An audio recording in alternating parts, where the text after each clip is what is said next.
You know, every single time a customer taps their card at your terminal, they're doing more than just paying. They're handing over a piece of their trust. The big question is, in a world full of scary data breach headlines, is that trust actually safe? Well, today we're going to demystify PCI DSS compliance. We are going to cut through all the jargon and turn what feels like a total technical nightmare into a clear, manageable plan that protects your customers and maybe even more importantly, your business. So here's what we've got on tap. First, we'll talk about why compliance is way more than just a box to check. Then we'll get into the, frankly, terrifying costs of doing nothing. After that, we're going to decode the 12 requirements into simple goals. We'll even look at a real-world example of a retailer who totally nailed this, and we'll finish up with a concrete plan you can actually start using. Okay, let's start with a really crucial mindset shift. It's so easy to look at compliance and just see another bureaucratic headache, right? Another form to fill out. But this isn't about satisfying an auditor. It's about risk control. Think about it. A single data breach can absolutely tank a brand's reputation overnight. So protecting payment data, that is protecting the trust that your entire business is built on. So what happens if you just kind of put this on the back burner? Well, this isn't just about some vague idea of risk. We're talking about cold, hard cash. Let's look at the numbers, the difference between a planned investment versus a potential catastrophe. And trust me, these numbers are pretty eye-opening. First step, the cost of doing things the right way. For a small to medium-sized business, you're probably looking at an investment between $50,000 and, say, $150,000 a year to be PCI compliant. Now, I know that sounds like a lot, but think of it like your rent or your insurance. It's a planned, predictable cost that's there to protect your business. Now let's look at the other side of that coin. If you're caught being non-compliant, you could be looking at fines up to $100,000. But here's the real kicker. That's per month. It's not a one-time slap on the wrist. It is a relentless financial bleed that just doesn't stop until you fix the problem. That initial investment is starting to look a lot better, isn't it? And then there's this number. Honestly, this is the one that should keep every business owner up at night. The average cost of just one single data breach, nearly $4 million. And that number includes everything. The forensic investigations, the legal fees, notifying all your customers, not to mention the damage to your reputation. All of a sudden, that initial compliance cost doesn't just look smart, it looks like an absolute bargain. All right, so I think we've established the why. It's a huge deal. Now, let's get into the what. The PCI standard has 12 requirements, and I know that sounds intimidating, but I promise you, once you see how it's all organized, it starts to make a lot more sense. At its heart, the Payment Card Industry Data Security Standard, or PCI DSS for short, is really just a framework. That's all it is. Its entire purpose, its reason for being, is to create a secure bubble for credit card information.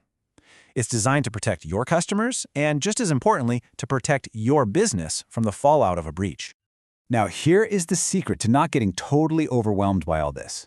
Those 12 detailed requirements, they all boil down to these 6 core, pretty common sense goals. It's about the fundamentals. Build a secure network, protect the data, manage your weak spots, control who has access to what, test everything all the time, and have a clear security policy in writing. See? When you look at it like this, it stops being this mountain of rules and becomes a much more logical roadmap. Oh, and a quick but really important heads up here. The standard isn't static, it evolves. We are now on version 4.0, and the key thing you need to know is the deadline. You've got until March 31st, 2025 to make the full transition. This new version actually has a bit more flexibility, which is great, but that's a date you absolutely need to circle on your calendar. Okay, so the numbers are clear, the goals make sense, but what does this actually look like in the real world? Let's take a look at a quick story to see how tackling compliance can actually become a genuine advantage for your business. So let's talk about Trendy Threads. It's a fictional shop, but probably a lot like yours. And like many retailers, they were totally overwhelmed, just seeing compliance as this expensive chore. But then they made a really important decision. They decided to treat it not as an expense, but as an opportunity to make their business stronger. And the result? What happened after they invested in the right tech and got their staff trained up? Well, something pretty amazing. They saw a 15% boost in repeat sales. Now, why is that? It's because customers aren't just buying a sweater or a pair of jeans. They're buying peace of mind.